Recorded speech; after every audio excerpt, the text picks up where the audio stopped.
HGUC Gundam Delta Kai. What's up again, everybody? It's Robert184, 2Rs2Bs, GundamReviews.net, and you may have been distracted by the massive amount of firepower that's going to be packed here by the Delta Kai here, and it's easy to forget that he's a transformer, but let's take a look on what the ultimate evolution of the Delta line is going to provide with the help of, yes, this part here that doesn't quite go in his chest. The transformation is going to be on 2 pages here in color, and when you see the first steps, you'd think that we went back to the parts part of the review here, as you're pretty much going to be detaching everything there, from the arms to the shoulders. And one thing that's worth noting is that you're not going to pop the legs off this ball joint, but instead you're just going to slide them off where they were on, quite securely. And according to the manual, part of the transformation is actually building this up. Of course, you can do it ahead of time if you want.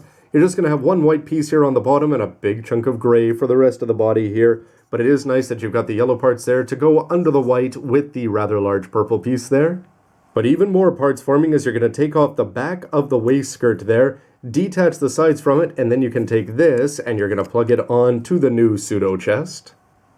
For the arms, you can see the original here on your right, and all you're going to do is pop the shoulder off, which is incredibly easy, bend up this gray part, and bend the yellow part down.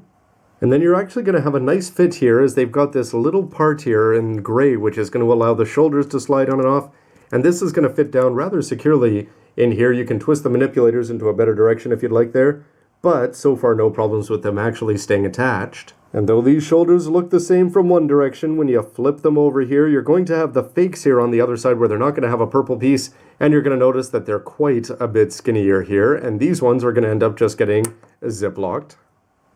With the fake shoulders here just sliding on, thanks to the fact that they've got that circle there, and when they do that, you can take them, make sure they go over the yellow part there and that they don't bang into it, and then you can bend them down, and you can see how this, you could imagine this actually working with a better grade.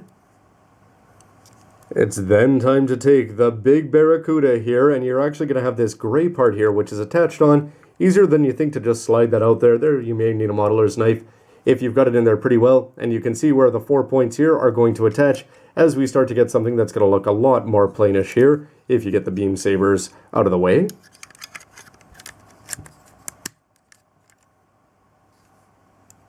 It's time to take the wings from the back, which are going to have 2 moving pieces here. You can see that they're already in position there. And when you take this large thing here, you can see that there's going to be some gray parts up there. And all you have to do is line up the holes on the one side with the gray parts there on the other side. And all of a sudden, we're starting to get something that's going to look even more airplane-y. To the feet now, where you want to keep that gray part there on the inside by popping off the foot. And then you can actually slide the front of the toes right off here. You can also eject this white part here that was attached into the back of the leg. And we've already seen fake shoulders, but it's time for some fake feet here, as you're going to get this gray part here with another part of purple. It seems like just a bit of a shame, though, that you're actually going to have fake purple in the shoulder and fake purple on here when there's so many fake purple seals that are all too real in the rest. But you're going to take this, attach this on to the foot, and then you can plug it back into the leg, which is actually going to come across as looking pretty flush here when you've got it all in there, thanks to the faux heels there, and just the fact that you can pop this whole gray part off here and slide everything in. And then what you're going to do is you're going to take this white part here and reattach it here, again on the back. The funky knees here are just going to slide out nicely here, and if you want to be familiar with the old school wing stuff, all you've got to do is get that funky 90-degree bend back there, take the knees, and then you can reattach them in here, and they're going to slide in with no problem and hopefully stay there. And it's quite impressive the way they're actually going to fit onto the main fuselage there. Remember that the hip joint is going to be removed, and I wouldn't think that it would slide in there, but it does here. It's going to go all around the wings there with no problems. These knees do feel a little bit loose, but you can see now that we've definitely got a very cool form of the Wave Rider. Which, when you're done taking here all of these purple seals and reattaching them, because of course they're all going to be coming up on all of these edgings, is only going to get more ridiculous as you attach these onto the top. And with all of these parts here just ready to be bagged up, you can see the completed yet unarmed Wave Rider form here, which is definitely looking something very sci-fi-ish, especially thanks to the fact that these waist skirts are going to be adding a whole bunch of bulk over here. First of all, from the underside here, you're still going to have the big gun there under the shield, which is going to look even better. This nose cone, where it didn't function well as a shield or a blade, is going to look good. You can see the beam sabers there, and you can maneuver this purple part here up and down. But on the sides, you are going to see the legs here. I really am impressed with the way that these parts are going to get attached in. These thrusters here and the fact that you can reposition them there, they're going to look pretty good. On the back, the manipulators, yes, they're going to look a little bit silly there, and you can see the connection point. But the waist, the way it attaches on there, but the real winners are going to be these 3 moving panels here, not just for the side skirts, but 1, 2, and 3 here. That's going to really help bring this kit to life. And if you're looking at it from the top, I've got to say that that's a pretty impressive looking transformed Gundam right there. And you wouldn't know it was a Gundam because remember, yes, all the parts are all going to be hidden off and hopefully not getting lost. And if you don't mind this action base here, it's actually sort of helpful just in terms of transforming Gundams because it's not going to be too high up in the air, so the weight is going to be distributed lower. And more importantly, you've got the arm there with a few variable lengths, and I'm sure that we can think of something to do with that. But what do you think about from it here as you see it angled? But again, I really got to stress that it's got to be that top view where you can actually appreciate the design here. Something very Macrossy, and I mean that in a good way.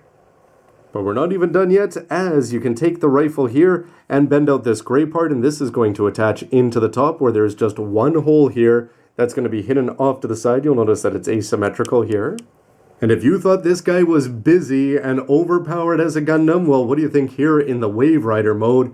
Because in addition to the sliding fins and the panels that are going to be shooting back all over the place, he's now got the proto fin funnels there, which are going to look good coming out from under the wings. And then you've got the rifle up above there. It's going to be sort of interesting that it's off to the side, and you've got the scope even more off to this side. You'd think that they might have put the scope in the middle and this whole thing on the other side. Would be a mod that I'm sure some people would think of. From the top, though, I think it's going to lose some of its sleekness there. Although the proto fin funnels are really not going to look all that bad, it's probably just the rifle that's going to take away from its overall sleekness as a jet for space. That'll wrap up my look at the transformation here, which is definitely pretty interesting, especially for somebody like me who hasn't built the Delta Plus, to see the similarities there. There's going to be some pros and cons to swapping out the chest. You're going to have a whole bunch of leftover parts, but some of the things that they did with the shoulders and the feet there are actually quite ingenious. And of course, the Delta Chi is going to have the plus over everything else just because he's going to have so many of those cool triangular shapes coming out and jutting out all over the place. Anyway, everybody, stick around for my final verdict where I'll have a list of the good and bad things. But of course, I'd love to hear your opinion right now with a comment down below. Anyway, thanks for watching, everybody. See ya.